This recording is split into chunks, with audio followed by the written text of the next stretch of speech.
La semaine dernière, vous avez découvert la voix énergique et engagée de Valérie dans La Petite Voix.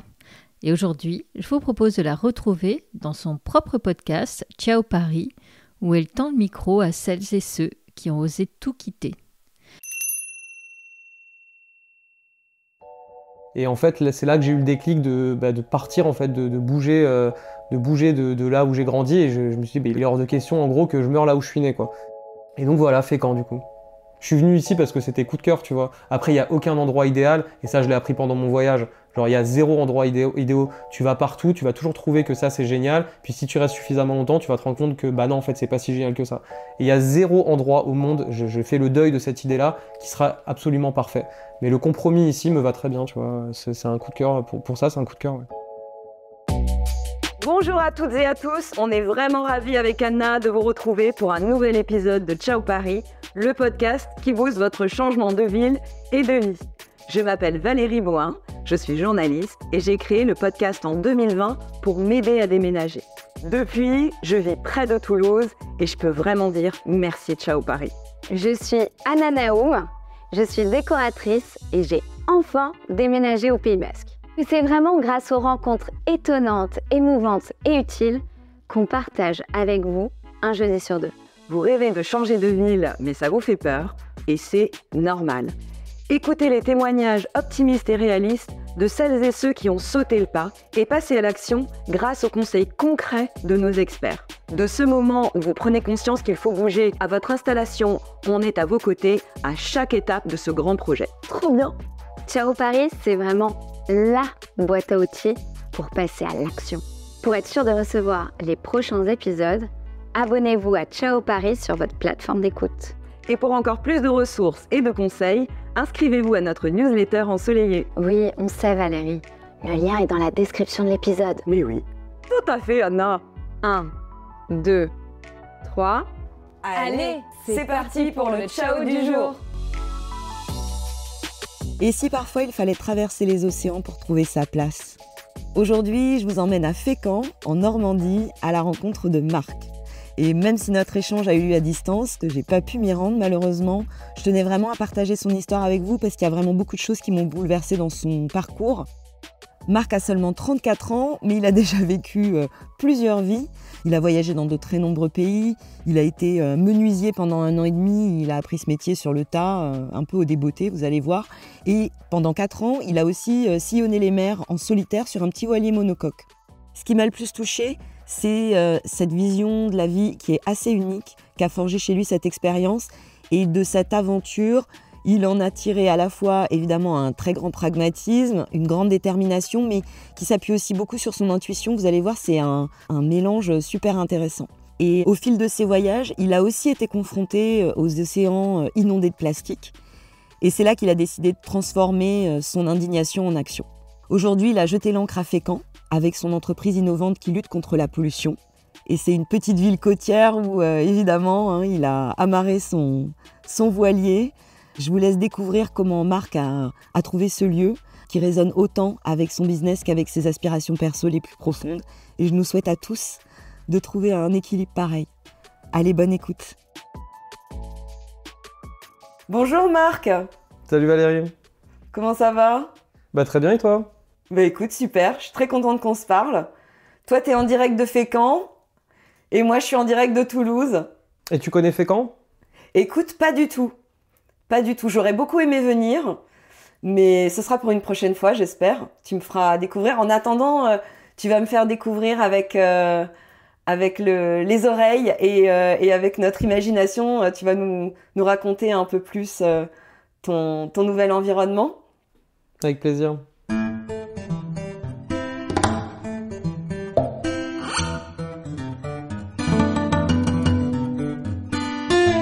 Moi, je suis Marc, j'ai 33 ans, bientôt 34, et j'ai déménagé avec mon entreprise en Normandie depuis 2023. Et donc toi, c'est quoi ton histoire avec Paris, Marc? Paris et la région parisienne? Oui, bah alors moi j'y suis né, hein. Enfin non, d'ailleurs j'y suis pas né, je dis toujours ça, mais c'est pas vrai, je suis né à Reims. Bon, alors j'ai été pondu à Reims, mais après j'ai pas du tout vécu à Reims. J'ai grandi à Pontoise, et puis donc j'ai fait toute ma scolarité là-bas, mes études supérieures aussi, puisque j'étais à l'ESSEC, donc qui est une école de commerce qui est à Cergy.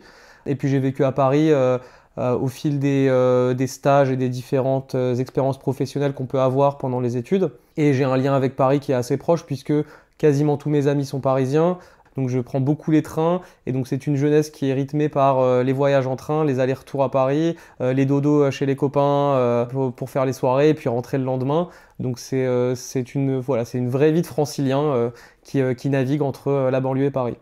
Moi j'ai jamais été fan de la vie francilienne, j'ai toujours trouvé ça trop urbain, même si j'ai eu la chance, donc dans le Val d'Oise on est quand même assez loin de Paris, donc on n'est pas dans cette espèce d'unité entre le 75 et la petite couronne. On a des champs, mes parents ont acheté une maison à Osny, donc qui est la dernière ville avant le Vexin, donc qui est la campagne absolue. Donc c'est vrai que c'était moins urbanisé que Paris. Alors on s'en rend pas forcément compte quand on y est tout le temps, mais en fait dès que tu sors de Paris, tu te dis putain, mais c'est nul là où on vit, quoi. C'est oppressant. Et puis le déclic sûrement ça a été donc pendant mes études où j'ai eu l'occasion de faire 6 mois en Inde. Donc j'avais choisi la destination la plus dépaysante possible sur la liste et je suis allé en Inde. Et en fait c'est là que j'ai eu le déclic de partir, en fait, de bouger de là où j'ai grandi. Et je me suis dit il est hors de question que je vois pas le monde. Il est hors de question en gros que je meure là où je suis né, quoi. À ce moment-là, t'as quel âge? À ce moment-là, quand je pars en Inde, on est en 2012, donc j'ai 21 ans. Et à 21 ans, tu te dis, il est hors de question que je meure là où je suis né. Bah ouais. C'est étonnant ça m'étonne comme pensée. Je trouve ça fort. Ouais, mais après, bon, moi, mes parents sont déjà des gens qui sont partis de leur pays et qui se sont installés ailleurs. Donc, en fait, je suis pas tant attaché que ça à mes enfin, je suis pas enraciné là où j'ai grandi. Pour moi, depuis que je suis petit, c'est une évidence qu'on peut partir, mais c'est pas forcément quelque chose qu'on se dit naturellement. Tu te dis peut-être que tu as envie de partir, mais t'as pas d'idée.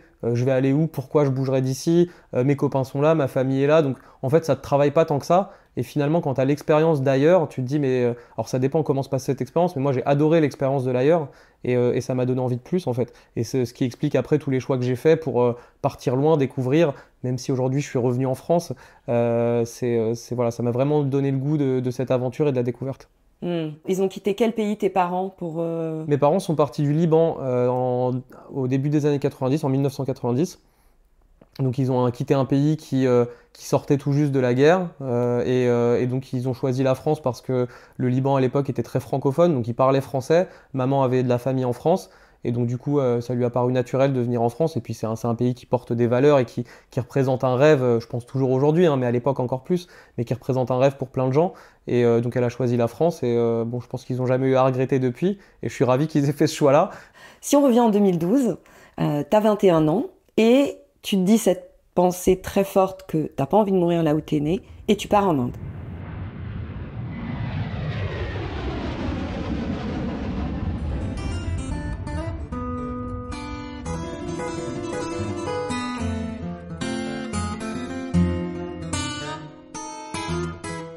J'arrive dans un pays, alors j'avais déjà voyagé avant, j'étais déjà sorti de France, mais là j'arrive dans un pays où tout est absolument différent. La culture, la nourriture, les couleurs, la manière de vivre, l'organisation de la société, c'est pas pour rien que j'avais choisi ce pays, j'avais envie de dépaysement et donc je découvre vraiment un univers que je pouvais pas soupçonner et une richesse que je pouvais pas soupçonner et je tisse des liens avec les gens sur place. J'y reste 6 mois dans un premier temps pour un échange universitaire et puis après je décide de rempiler sur 6 mois, je trouve un stage là-bas et donc au final je passe 1 an là-bas.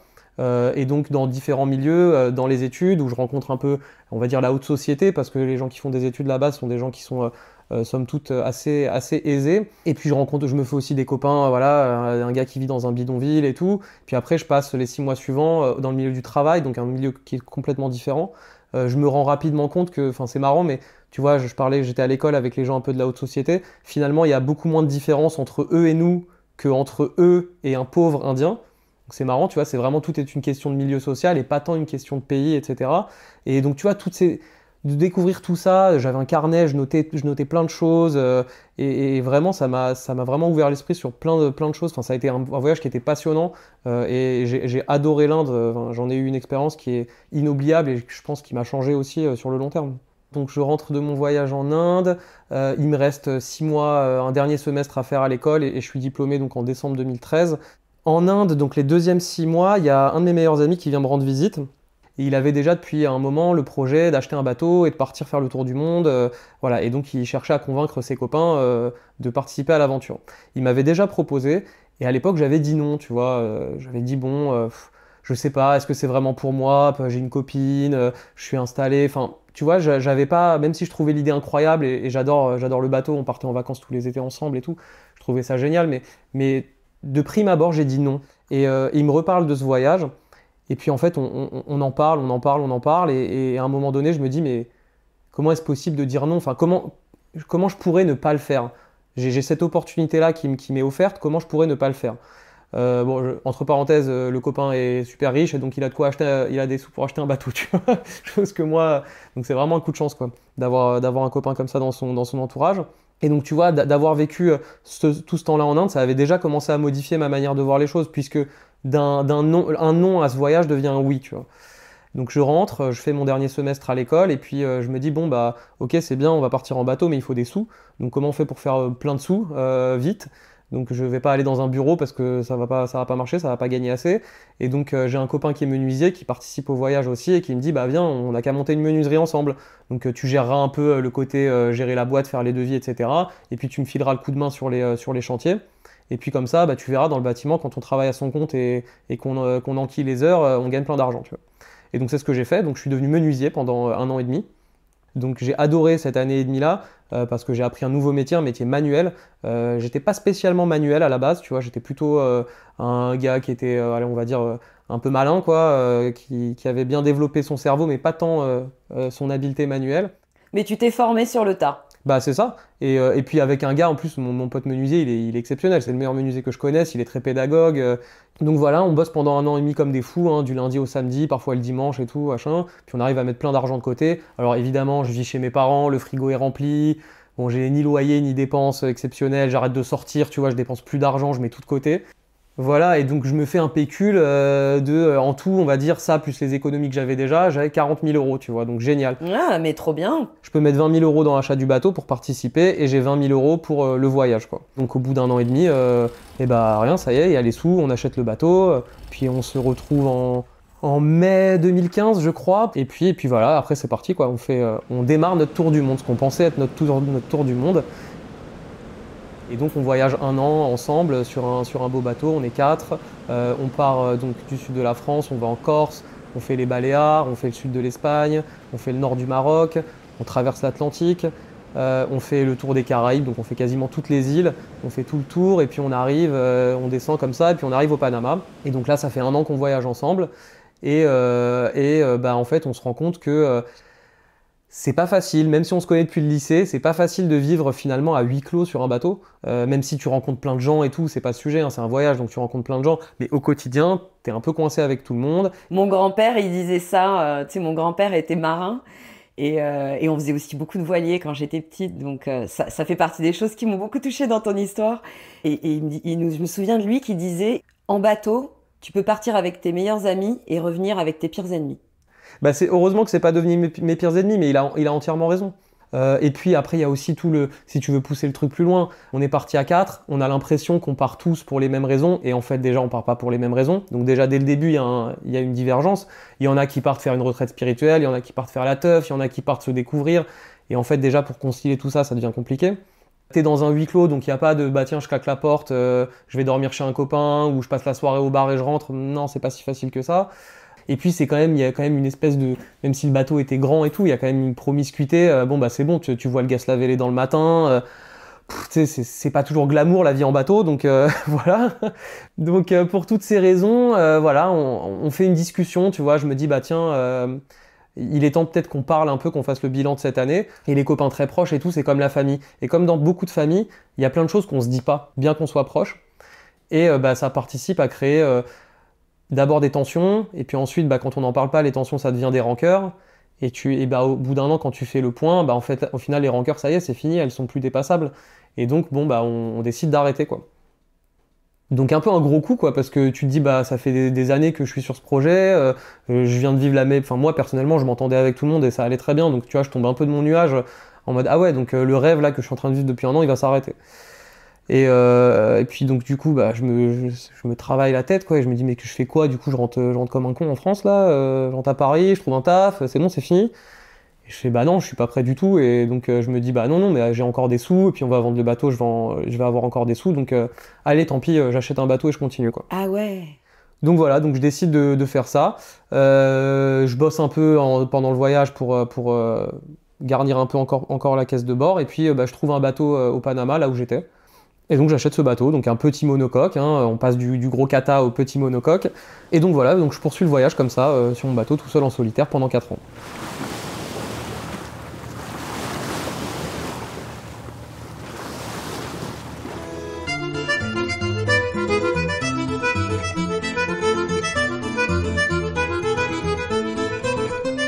Bon, donc je voyage pendant 4 ans, c'est génial, je découvre plein de choses, je suis en solitaire, donc là c'est toute une autre dimension. Alors c'est moins drôle qu'avec les copains, mais en termes de découverte de soi-même et de te repousser tes limites, etc. Donc c'est exceptionnel. Cependant, voilà, ça fait quand même 5 ans que je voyage. Au bout d'un moment, tu sais plus trop pourquoi tu le fais. Ça te donne plus les mêmes sensations qu'au début.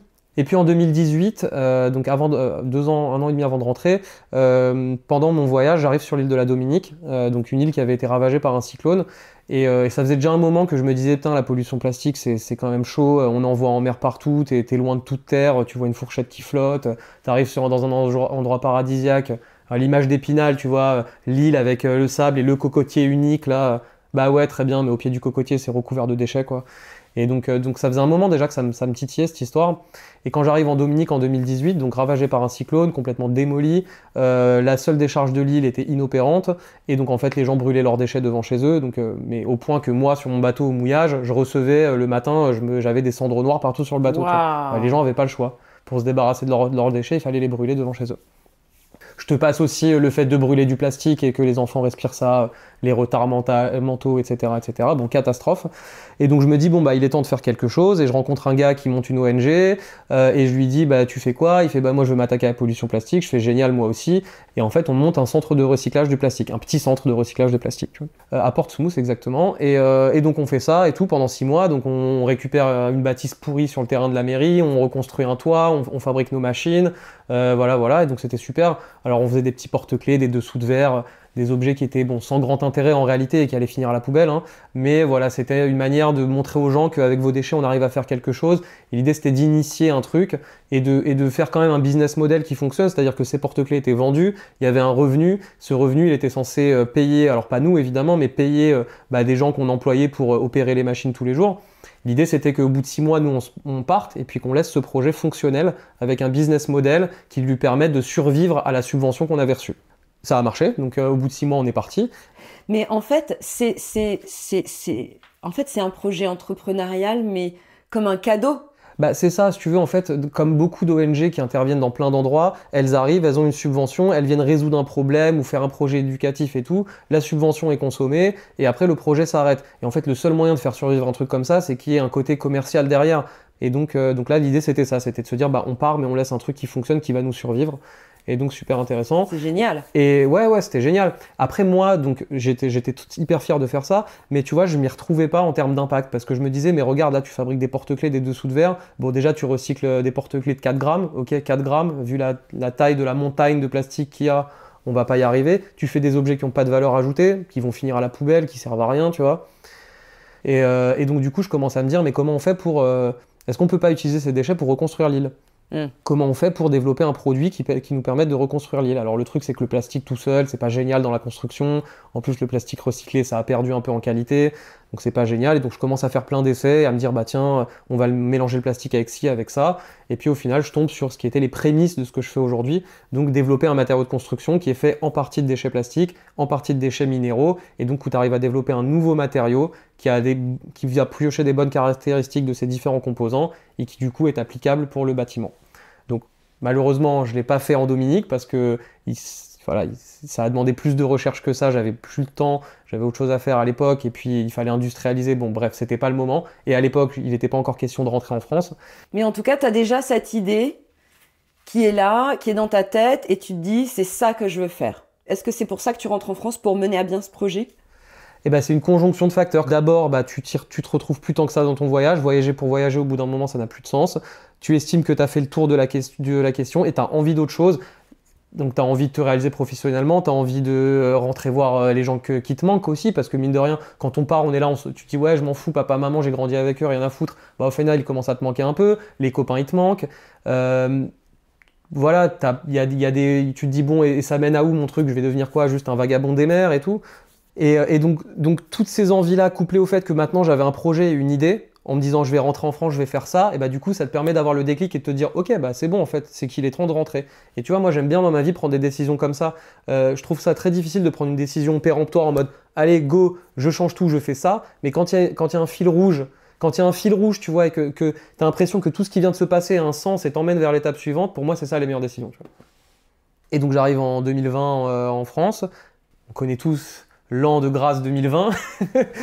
C'est clair. Je trouve un boulot et 2 mois après, je me retrouve à la maison. Alors moi, j'ai adoré pour le coup, tu vois, parce que du coup, putain, trop bien. Je suis dans la maison des parents. Les parents sont pas là, ils sont au Liban, donc je suis avec ma sœur. Dans la maison, avec le jardin, le machin en banlieue. Il s'avère qu'il fait super beau, on s'en souvient tous. Et tu vois, tout le confort, le lit, les toilettes sur lesquelles tu appuies sur un bouton, l'eau chaude et tout. Tu vois, un truc que j'avais pas vécu depuis 5 ans. Et donc moi, le premier confinement, c'était le meilleur truc qui puisse m'arriver. Tu vois, j'ai adoré ce truc-là. Donc ça s'est super bien passé. Voilà. Et puis voilà, pendant entre 2020 et 2021, je bosse pour j'ai un travail alimentaire où je travaille à Paris. Donc ça me permet de reprendre pied un peu avec le monde professionnel et les contraintes que ça représente. Et puis en 2021, je décide que c'est bon, pareil. Le but c'était pas de moisir dans cette boîte. Et puis je me dis bon ça y est, il est temps de me lancer, tu vois. Et donc du coup, heureusement il y a Pôle Emploi. Donc j'avais accumulé 1 an de droit au chômage. Et je me dis voilà, j'ai 1 an devant moi pour développer ma boîte. Et donc c'est ce que je fais.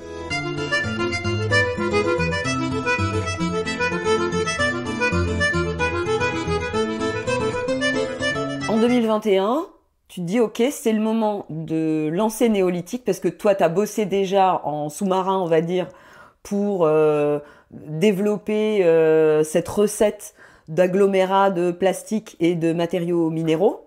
Et donc c'est quoi l'étape d'après? Comment est-ce que tu décides de dire ciao Paris et de venir vivre à Fécamp en Normandie? Donc je quitte mon boulot, j'avais déjà commencé en parallèle à faire des voyages pour voir comment j'allais fabriquer les machines, où avec qui j'allais les développer, etc. Et ensuite, toute la phase de trouver des financements, finir la recherche et développement, peaufiner les recettes, le matériau, etc. Des allers-retours à l'étranger pour les machines et tout. Et puis on est en... je sais plus, ça y est, je passe commande des machines, on est fin 2021 quoi. Et puis ok, on passe commande des machines, très bien, on va les installer où maintenant? Et donc du coup, il faut trouver un local industriel. Et le local industriel, naturellement, je me dis, je vais le chercher en Île-de-France, tu sais, comme tout bon francilien qui connaît que l'Île-de-France, quoi, qui réfléchit pas trop. Et puis je retourne l'Île-de-France, tu sais, je vais même chercher dans le 77. Et donc du coup, le foncier est tout aussi cher qu'ailleurs, tu vois. Donc c'est pas dans tes moyens en fait? Non, non, je peux pas payer 9000 € de loyer pour une boîte qui démarre et qui fait 0 chiffre d'affaires, c'est pas possible, tu vois. Et donc du coup, je me dis, on se barre de l'Île-de-France, tant pis. La mobilité, ça me connaît, j'ai pas peur, on y va, tu vois. Et donc je me dis, tiens, qu'est-ce qu'il y a autour de chez nous qui a l'air sympa? Et la Normandie, naturellement, ça m'attire parce que c'est pas loin, je connais bien, je faisais plein de week-ends en Normandie étant plus jeune. Ça reste proche de Paris, c'est plutôt bien desservi. Bon, je fais, allez, on va essayer. Et puis c'est limitrophe de ton département? Bah oui, en plus, ouais. Oui, carrément. Ouais. Donc je me dis, voilà, ça me semble être une option naturelle, tu vois. On y mange bien, il y a du beurre, du camembert et tout, bref. Voilà. Et donc voilà, donc je commence à chercher, et puis alors voilà, je tombe sur plein de locaux, et puis au fil des recherches, je découvre la ville de Fécamp, que je ne connaissais pas. Donc je tape Fécamp sur Google, et je vois une vue aérienne, et je fais, mais attends, mais ça a l'air trop joli, quoi. Donc je vois une vue de la petite ville avec le port de Plaisance, les falaises de calcaire, le machin, je fais, comment ça se fait que je connaisse pas cette ville? Et donc voilà, je vais visiter le fameux local que j'occupe aujourd'hui et qui m'avait été présenté, donc qui est juste à côté de Fécamp, à Saint-Léonard. Voilà, donc je visite le local, il est bien, il est dans mon budget, je fais aller crochet par Fécamp, on va voir quelle serait potentiellement la ville dans laquelle je vais m'installer. Et alors là, quand tu arrives, est-ce que tu peux me raconter ta première visite? Parce que moi je connais pas. Donc du coup, je vais visiter le local, il est à Saint-Léonard, c'est une zone industrielle, le parc d'activité des Hautes-Falaises. Et puis donc je fais mes 10 minutes en voiture, j'arrive à Fécamp. Et alors j'avais prévu de visiter un appartement. Ça me donne une idée un peu de l'immobilier là-bas. Et donc je vais directement me garer pour aller visiter l'appart. Je descends de la voiture. Et déjà, je remarque tout de suite un truc, c'est qu'à Fécamp, on a des façades en silex. Donc tu vois, c'est des blocs de silex noirs avec jointoyés avec de la chaux là ou je sais pas quoi. Et c'est super mignon, tu vois. Déjà, ça donne du cachet à la ville, tu vois. C'est des bâtiments qui sont pas très hauts, hein, c'est 2-3 étages max, tu vois. Donc déjà, je trouve que c'est sympa l'architecture. Enfin, il y a un truc, tu vois. C'est pas juste du crépi ou du béton, tu vois. Donc voilà, donc déjà, je trouve ça cool. Je visite l'appart, ok, c'est bon, je finis ma visite, je sors. Et puis je marche tout droit, donc pareil, les maisons, les jolies façades, un mélange de briques et de pierres et tout, enfin, trop mignon. Et puis là, genre, je prends à droite, et donc là, j'arrive, boum, sur le port de Plaisance, tu vois. Et donc c'était une journée d'hiver ensoleillée, ça arrive en Normandie. Donc, il fait froid, mais grand soleil. Et donc là, boum, j'arrive sur le port de Plaisance. Et en face de moi, il y a Tante Fine. Donc Tante Fine, c'est un bateau que maintenant je connais, mais qui est ce qu'on appelle un vieux gréement, donc un bateau à l'ancienne, tu vois, avec une vieille coque en bois, des mâts en bois, voilà, des vieilles voiles et tout. Trop stylé. Et donc là, il est là sur le quai, tu sais, tu peux aller le toucher, tu vois. Et donc bah direct ça me fait un truc forcément, hein, passionné de bateau ayant vécu sur un bateau. Et donc voilà, tu vois, je vois ça, je me dis bah attends, la ville est jolie, le port de Plaisance, le Tente Fine là, je tourne la tête, il y a le port de Plaisance, il y a tous les mâts, à gauche il y a la mer, la plage, les falaises de calcaire, en face de toi tu as ce qu'on appelle la côte de la Vierge, donc c'est toute une côte avec des maisons dessus, enfin c'est trop joli, tu vois. Et ça donne à la ville ce côté, tu vois, c'est en 3D quoi, il y a de la hauteur, il y a du vallon, il y a... Franchement, je tombe grave sous le charme, tu vois. Et je me dis, mais en fait, c'est bon, le local, il est bien, la ville est bien, tout est accessible. Je rêve de vivre dans une ville comme ça, tu vois, en centre-ville, où je peux aller acheter mon pain, ou tu vois, hier, je suis sorti 18h, merde, il n'y a pas de fenouil, attends, je vais aller chez le primeur, tac, tu vas choper ton fenouil, et tu reviens, tu vois. Et j'ai jamais vécu ça. Moi, je vivais en banlieue, tu sais, tu prends la voiture, tu vas d'un parking à un parking, quoi. Et je me dis, mais génial. Et la ville a un vrai attrait. Il y a la mer. Alors oui, c'est pas la Côte d'Azur, c'est des plages de galets et tout, mais il y a la mer, il y a les falaises, il y a des bateaux, ça sent le vent, ça sent l'air marin, tu vois. Et je me dis, bah ouais, en fait, là c'est un endroit où je peux trouver du sens à déménager ici. Je peux accessoirement convaincre ma copine de me suivre. Je peux être fier de ça quand je vais dire aux gens, je vais vivre là-bas, venez me voir, c'est trop stylé. Et donc voilà, Fécamp du coup. Et si tu dois nous situer Fécamp sur une carte, comment tu indiquerais où c'est? En gros, c'est la côte d'Albâtre, t'es entre Le Havre et Dieppe. Tu suis la côte entre Le Havre et Dieppe et t'es au milieu. D'accord. Donc t'es à 40 minutes du Havre, t'es à 1 heure de Dieppe, t'es à 1 heure de Rouen. Donc t'es dans ce triangle-là, donc, qui est pas... En fait, c'est pas tant la pampa que ça, tu vois. Parce que t'as quand même 3 villes, alors 2 grosses villes et Dieppe qui est une ville moyenne plus, tu vois. T'as quand même... Il y a plein de choses, quoi. Et t'as Paris qui est pas si loin, t'es à 2 heures de Paris, quoi. Il y a combien d'habitants à Fécamp? On est 18 000. Ouais, c'est pas mal, c'est pas une toute petite ville non plus. Bah non, c'est ça, exactement. C'est une ville moyenne. Et en fait, c'est marrant parce que c'est la taille de ville dans laquelle j'ai grandi un peu en banlieue de ces Pontoises, c'est un peu ça, tu vois.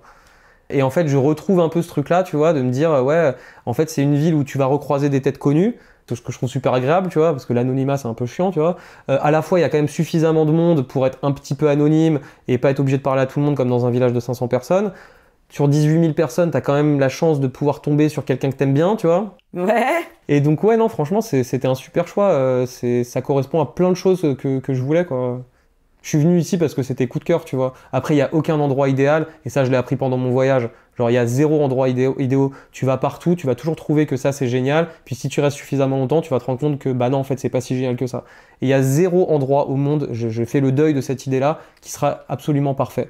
Mais le compromis ici me va très bien, tu vois. C'est un coup de cœur. Pour ça, c'est un coup de cœur, ouais. Les bonnes raisons de s'installer en Normandie, pour moi, elles sont assez évidentes, mais ça dépend évidemment des affinités de chacun. On est dans une région qui est quand même vaste, donc il y a largement la place pour tout le monde. Je parlais de la densité tout à l'heure. T'as de la place, c'est accessible, c'est encore une région qui est pas trop chère en termes d'immobilier, etc. T'as quand même des grandes villes. Là, moi où je suis, c'est quand même entre Caen, qui est le plus à l'ouest de la zone que je décris, et Rouen, Dieppe, etc. Ça vit, il y a des entreprises, il y a du boulot, il y a des jeunes et tout, voilà.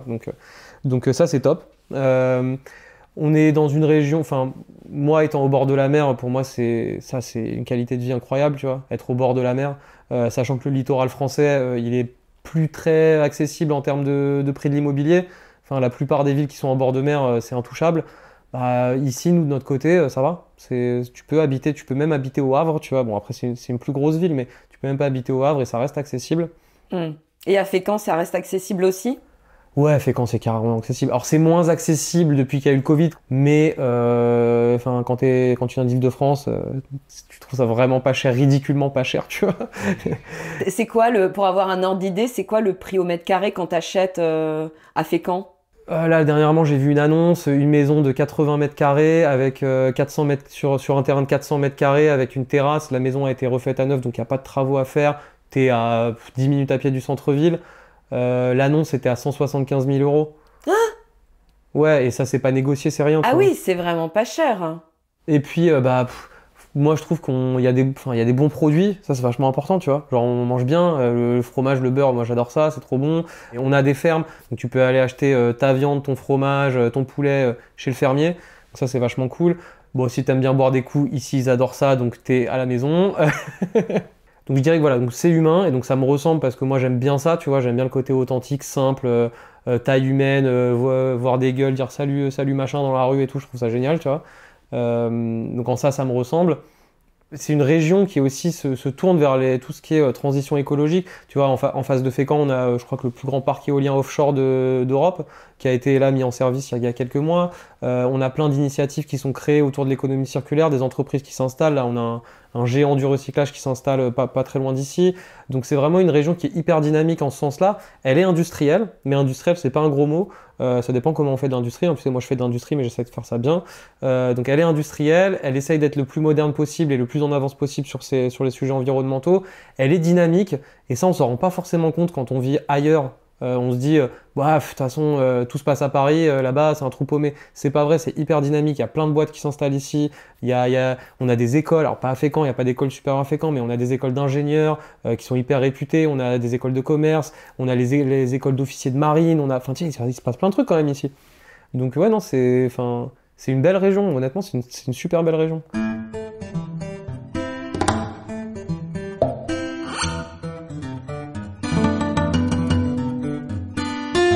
Est-ce qu'il y a certaines questions que tu te poses à ce moment-là pour construire ton projet? Est-ce qu'il y a des craintes que tu as? Si oui, comment tu y réponds? Des craintes, oui. De toute façon, c'est inhérent à toute création d'entreprise. Tu fais pas ça si t'as peur. Hein.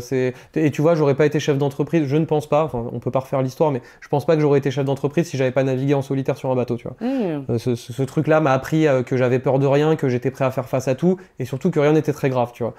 Donc oui, évidemment, des doutes, est-ce que ça va marcher, est-ce que je suis au bon endroit, ah mais il n'y a pas l'autoroute à côté, pour les camions, machin, bon ça en vrai c'est jamais un problème. Donc oui, des questionnements inhérents au fait même de monter une boîte, évidemment, des questionnements inhérents au fait d'être à Fécamp, pas tant que ça, ça m'a jamais fait peur, et en fait plus le temps a avancé, plus je me suis dit que stratégiquement c'était plutôt un bon choix même. En déchets plastiques, les gens s'imaginent souvent la poubelle jaune, mais nous on n'utilise pas la poubelle jaune, c'est très compliqué la poubelle jaune. On va chercher du déchet post-industriel. Donc nos partenaires sont des industriels. T'en connais beaucoup toi des industries en Ile-de-France? Franchement non, pas du tout, tu vois, il y en a très peu. Je vais pas dire qu'il y en a pas, parce qu'il y en a, mais il y en a très peu. Et donc en fait c'était un choix, stratégiquement c'est bien plus intéressant pour nous d'être ici que d'être là-bas. Tu vois, ça, je l'avais pas forcément verbalisé comme ça à l'époque. À l'époque, c'était plutôt, c'est plutôt un choix économique. Et en fait, non, c'est zéro regret d'être ici. Ouais, t'es près de tes fournisseurs, finalement. C'est ça. Moi, j'arrive à me fournir en matières premières en Normandie exclusivement, quasiment. Je dis pas qu'il n'y a pas un camion de temps en temps qui vient d'ailleurs, mais 95% de ce qu'on capte, c'est normand, quoi.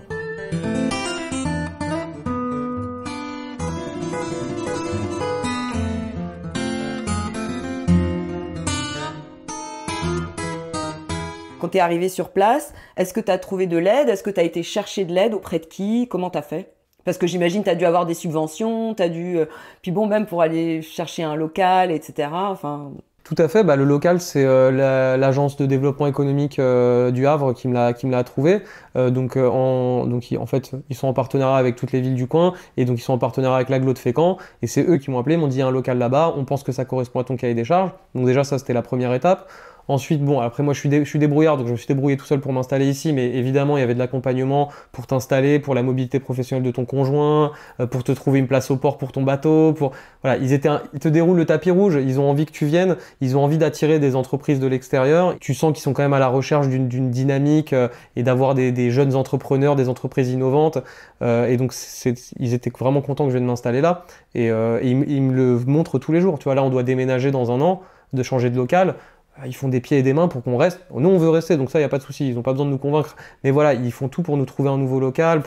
On est super bien traités, super bien accueillis. Et en plus, on est encore plus mis en valeur parce que, j'ai envie de te dire, dans les startups innovantes en région parisienne, il y en a plein. Et donc, en fait, tu n'es que un parmi tellement de gens qui font des trucs géniaux en plus, tu vois. C'est cool. Mais la contrepartie, c'est que du coup, tu es noyé. T'arrives ici, je pense que je dois être la seule start-up innovante à quelques kilomètres à la ronde, tu vois, donc forcément ça fait la diff. Et les gens du coup se sentent aussi valorisés par mon choix, je pense, indirectement. Tu vois, ils se disent tiens, on peut être fiers de notre ville, ça attire les jeunes entreprises innovantes, tu vois. Et donc en fait ça crée une ambiance qui est trop cool. Moi je suis arrivé ici, j'ai été trop bien accueilli, j'ai été trop content d'être là. Tout le monde m'avait dit ouais tu vas voir ils sont un peu difficiles, tu sais on est dans le pays de Caux.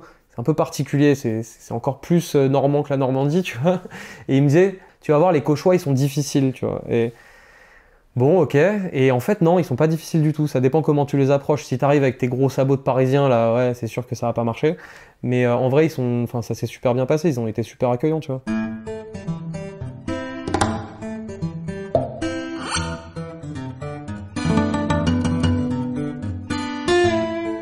J'emménage en novembre, allez, on va dire en décembre 2022. Donc j'emménage dans l'appartement que j'ai trouvé en centre-ville et j'arrive ici, je suis seul en vrai parce que ma copine elle est à ce moment-là, elle vit vers Bordeaux. Comment elle s'appelle ta copine? Elle s'appelle Valentine. Donc Valentine est à Bordeaux, elle est en contrat jusqu'au mois de mars je pense. Donc voilà, pour l'instant il n'est pas possible qu'elle vienne, donc j'arrive ici seul. Petite anecdote, c'est quasiment la première fois que je vis tout seul dans un appartement. Et donc c'est la première fois que je suis vraiment chez moi, tu vois, hors bateau. Donc j'arrive, il faut meubler son appartement, tu vois, donc super.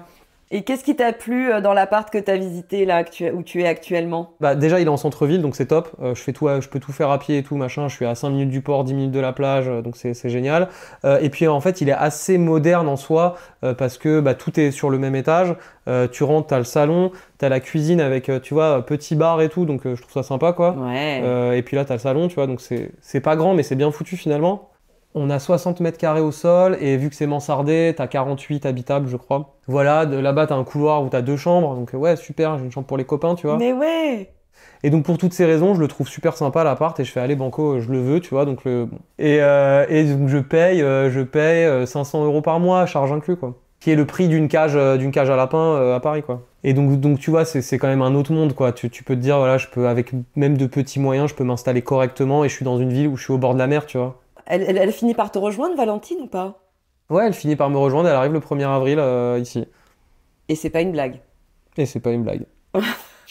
Donc elle arrive le 1er avril, moi entre-temps, voilà, j'avais commencé à faire ma petite vie, à rencontrer du monde, mais évidemment j'avais qu'une hâte, c'est qu'elle arrive. Et donc elle vient ici, et c'est pareil, donc c'est la première fois qu'on vit vraiment ensemble, même si on a passé plein de temps ensemble, donc on a l'habitude de cohabiter, puis on se connaît depuis longtemps avec Valentine, donc ça va, mais c'est la première fois qu'on vit ensemble, tu vois. Donc nouveau petit défi, tu vois, genre hop, installation, est-ce qu'elle va aimer aussi, tu vois, parce que elle vient quand même d'un endroit qui est un peu plus fancy, quoi, Bordeaux, là elle arrive à Fécamp, en Normandie et tout, bon, est-ce qu'elle va aimer? Valentine est très frileuse. Or, il fait froid ici, tu vois. Donc tous ces petits questionnements, tu vois, au final, ça s'est pas super bien passé. Elle a adoré la ville, ça se passe trop bien entre nous ici. Et... Enfin, du coup, tu vois, genre depuis le début, j'ai trop de chance, quoi. Tout va bien. Genre depuis que je suis installé ici, tout va bien, quoi. Donc, Ce fameux fil rouge, là, dont tu parlais tout à l'heure, on sent, voilà, que tu continues à le dérouler, quoi. C'est ça, et puis tu vois, encore une fois, t'apprends toujours de tes expériences passées. J'arrive dans une ville, ok, je connais personne ni rien. Mais sauf qu'en fait, j'ai passé 5 ans à connaître personne et à arriver dans des endroits où je connaissais personne. Donc pour moi, c'est un peu facile. J'arrive, voilà, tu vas boire un coup là-bas, puis tu rencontres telle personne, elle a l'air vachement cool, elle a l'air de t'ouvrir des portes, donc tu te mets avec elle, tu vois, elle t'ouvre les portes. Typiquement, c'était ma comptable, tu vois. Genre j'arrive, bon, il me fallait une comptable, parce que fallait que j'installais la boîte ici, il me fallait une comptable ici. Donc du coup, je rencontre 3 comptables, et elle, je sais pas, il se passe un truc avec elle, tu vois. Elle est sympa et tu sens qu'elle a accroché avec moi et qu'elle a une volonté de m'aider à m'installer, tu vois. Et donc, elle me présente à son mari, qui me présente à un tel. Et en fait, petit à petit, je finis par rejoindre plusieurs cercles qui finalement se recroisent tous parce qu'on est dans une petite ville, tu vois. Et donc, finalement, ces gens-là, tu te mets à les voir 2 fois par semaine, tout le temps. Et donc, les liens se créent super vite, tu vois. Et en fait, Valentine arrive, donc je suis installé en décembre. Elle arrive en avril, donc ça fait quoi? Ça fait 4-5 mois, quoi. Et en 4-5 mois, elle arrive. En fait, je connais déjà tout le monde. Genre, tout le monde me connaît. Je tutoie tout le monde. On se tape dans le dos. On a des copains que je lui présente et machin et tout. Et donc, tu vois, c'est allé super vite. Et ça, c'est grâce au fait que, bah, voilà, j'avais l'habitude d'être un anonyme qui arrivait dans un nouvel endroit où il connaissait personne. Et donc, du coup, ça a participé aussi au fait que ça se passe super bien, quoi.